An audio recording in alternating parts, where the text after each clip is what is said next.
All right, folks, it is the last weekend in April, and I wanted to give an update on the Forsythia that I pruned really fiercely last year during the summer.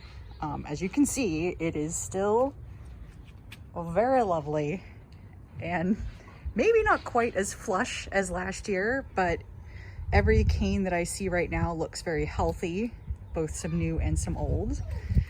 And just to give you a sense of how high the blooms are going to reach, we're at a point right now where we haven't quite reached all the way up to the top on each of these stems.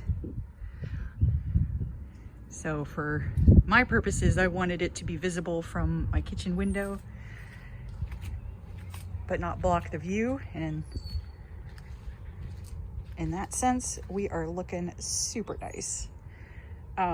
This year I won't prune it back nearly so hard because I feel like now I've gotten out all the really dead branches and I can let it be a little taller next year, but it'll still be delightful and cheerful. And it'll be a beast. I bet you by the end of summer, it will have grown a ton and I'll probably have to give it sort of a nice haircut along the top, just again, to keep that view out my window clear so I can see my whole garden, not just this monster of a Forsythia.